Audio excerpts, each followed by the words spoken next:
Let me tell you a story. There was once a planet where only land dwellers lived. One land critter thought that in order to fly, a creature must have wings. But another creature said that this was impossible because they would be too heavy. Because according to his knowledge, all land dwellers are heavy, so all creatures must be heavy. Little did they know on Earth, birds can fly because they have light-weighted bones. So this is why we had to keep an open mind. So if I'm wrong in this video, please correct me. A shout out to Aprox for allowing me to think twice about my balloon and helicopter phantom ideas.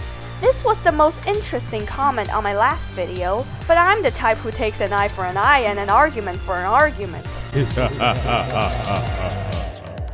All jokes aside, I really do appreciate it when people allow me to reconsider my ideas. We're all prone to reasoning errors, I am as well. But at the end of the day, it's logic that matters, not who is right or wrong. The first argument against the balloon phantom theory is that hydrogen in its purest form is inflammable and phantoms have sparks around them. Actually, hydrogen is only flammable when it comes in contact with oxygen, so hydrogen in its purest form is not at all inflammable. It also says phantoms are too heavy to be lifted. Let's do some calculations, shall we? Hydrogen can lift 107% of what helium can lift, which is not much different, so we will only be working with helium. Each cubic foot of helium can lift 700 pounds. This means that 1 cubic foot of helium can lift the weight of a waxwing bird. Hence, a balloon phantom's air bladder must take up the majority of the phantom's volume, where the skin of the phantom is the surface area. But the beauty of this is that as phantoms get larger, the ratio of volume increases as the ratio of surface area decreases. As phantoms get larger, it will be able to have a thicker outer layer surrounding the bladder.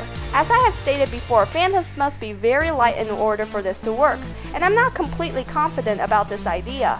However, we still need to keep an open mind. We know that metals are heavy, but there's a metal out there called the microlattice, which is as strong as titanium and 100 times lighter than styrofoam. It can harmlessly sit on top of a dandelion. Perhaps living things can be made out of surprisingly light materials as well, but I simply don't know it yet. A similar idea may be that phantoms can convert gases in the atmosphere into lighter gases. Using its electric power, a phantom would be able to separate a dense gas into lighter gases by passing an electric charge and using one separated gas to move up while releasing the other.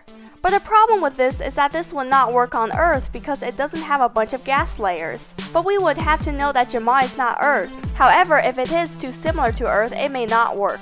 On a planet with such gas layers, other gases other than hydrogen and helium can be used as lifting gases, so phantoms may be able to fly this way on a different planet. The argument against the helicopter phantom theory is that phantoms would need extremely heavy striated muscles to spin as fast as helicopters, making it heavy for the creature to fly. Extremely dense muscles are actually not necessary at all for a phantom to spin fast. The gonadactylus mantis shrimp has muscles built in a way similar to a spring and latch, allowing its appendages to move with the force of a bullet, packing a force of 1500 newtons. What if we convert the punching force to pushing force? I did some calculations for a phantom of mass 300 grams with a body of 2 centimeters with a radius of 7 centimeters when fully extended. If we assume a phantom is built like a mantis shrimp, a phantom can reach 584 RPM just in half of a millisecond and 1169 RPM in a millisecond if we assume the legs are heavy, and greater RPM if the legs are lighter. Phantoms can probably reach a much higher RPM than this because the mantis shrimp can probably generate more force on land than in water. Full-size helicopters spin anywhere between 250 to 600 RPM. We have more than enough force for a phantom to spin fast enough, so muscle strength is not at all a problem. Also, muscle velocity is proportional to muscle fiber length, so this would work for different sizes of phantoms. Aprox also proposed the idea of superconductors, which is interesting. However, there are problems with it. Superconductors are cooled to negative 240 Celsius, which is not a temperature naturally suited for living things. The tardigrade is the toughest animal known so far, and it can only live for a few days at temperatures of negative 200 Celsius. Superconductors also must be locked onto a magnetic track, and phantoms are not locked onto magnetic tracks. And also, strong magnets and superconductors are naturally non-living things. However, I am still up to keeping an open mind if there's convincing support. Another less likely idea I just thought about that is somewhat related to the magnet theme may be diamagnetic levitation, where two giant powerful magnets are placed around a living organism to make it levitate. But this is unlikely to be true because obviously we can't have two extremely powerful magnets following a phantom everywhere it goes. Another idea of how phantoms may be able to fly is the concept of diametric drive, where negative mass can be used, but this idea is hypothetical in itself. So to conclude, all of these ideas are probably slightly flawed and will not work perfectly.